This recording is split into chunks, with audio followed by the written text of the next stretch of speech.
Chant 32. Ah, si j'avais les vers âpres et rocailleux qu'il faut pour évoquer le triste précipice auquel vont aboutir tous les autres rochers, je pourrais exprimer le suc de ma pensée moins imparfaitement, mais je ne les ai pas, et c'est en hésitant que je vais en parler.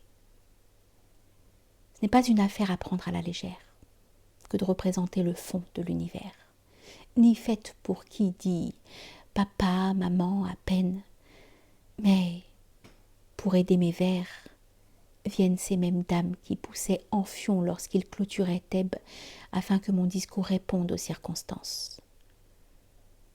Ô plèbe malheureuse entre toutes les plèbes qui demeurent au lieu si difficile à dire, que n'étais-tu pas chèvre ou brebis dans la vie? Quand nous fûmes enfin au fond du sombre puits sous les pieds du géant, mais bien plus bas que lui, je regardais toujours vers la haute paroi quand j'entendis parler. Prends garde en avançant et en faisant des pas. Ne foule pas aux pieds de tes frères lassés les têtes misérables. Et m'étant retourné, j'aperçus devant moi et sous mes pieds un lac qui, couvert par la glace, avait plutôt l'aspect du verre que de l'eau. L'hiver, l'eau du Danube est couverte en Autriche de voiles moins épais que ceux qu'on voit ici, ou sous un ciel transi là-bas, le Tanaïs, car si de Tambernic, la masse tout entière, ou de Pietrapana s'écroulait au-dessus, on n'entendrait pas même un petit craque au bord.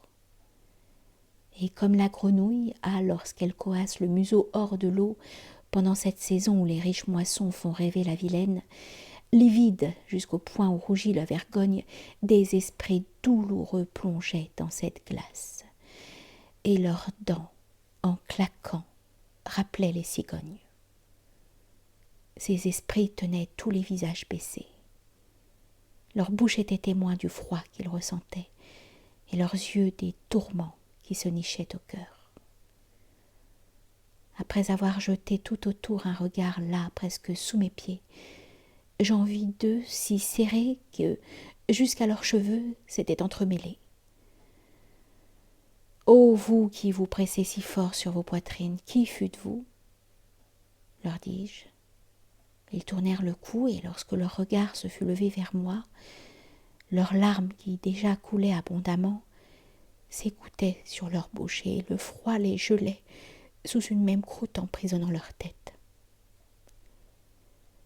Un crochet n'a jamais rivé deux bois ensemble avec autant de force, et les deux de colère se cossèrent entre eux comme feraient deux boucs.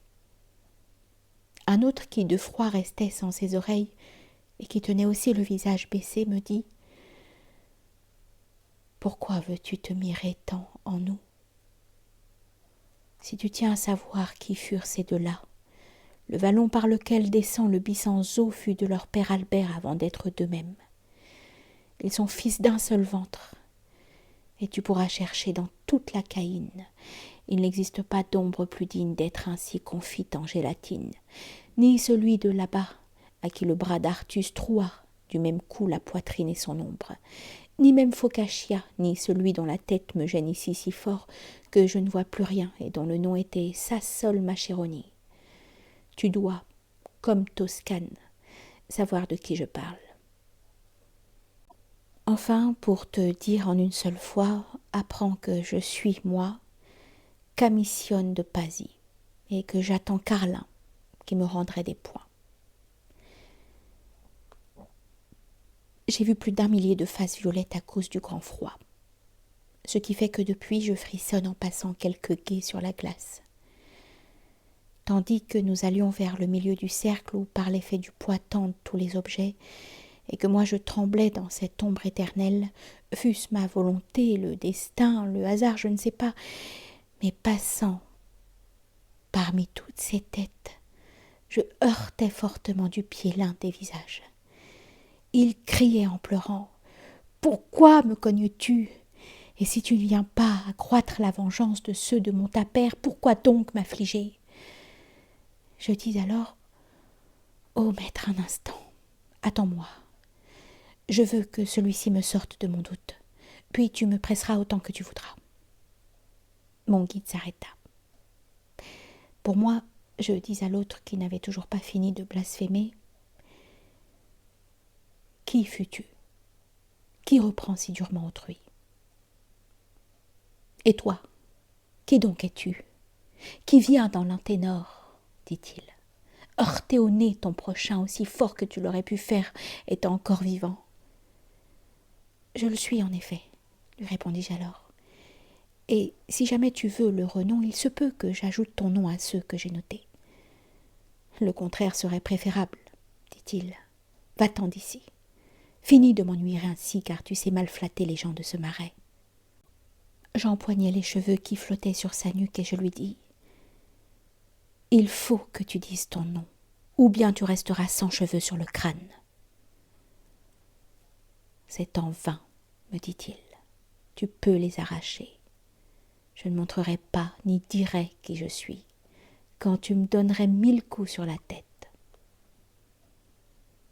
J'avais autour des doigts enroulé ses cheveux et j'en avais déjà tiré plus d'une mèche pendant qu'il aboyait, tenant la tête basse, lorsqu'un autre cria.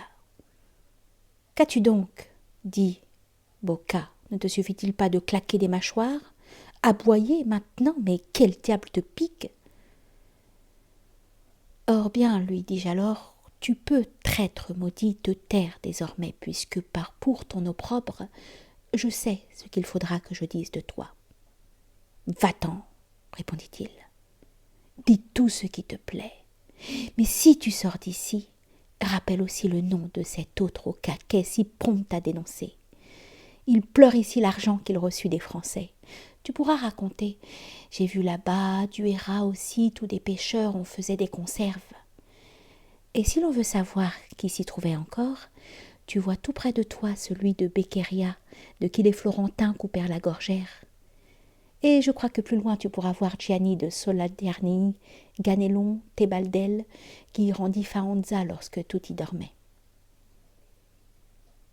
Déjà nous nous étions éloignés de ce lieu quand je vis 2 gelées terrés dans une niche.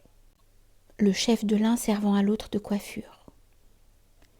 Et comme on mord le pain lorsque la faim nous presse, tel celui du dessus plantait les dents dans l'autre, au point qui réunit la cervelle à la moelle.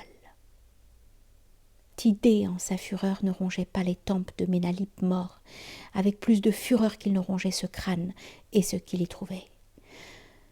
« Ô toi, lui dis-je alors, dont l'immonde conduite laisse voir tant de haine envers ce que tu ronges, fais-moi savoir pourquoi. Je m'engage, en échange, si c'est avec raison que tu te plains de lui, et sachant qui tu fus et quelle était sa faute, à m'acquitter là-haut dans le monde envers toi, si la langue qui dit ne sèche pas avant.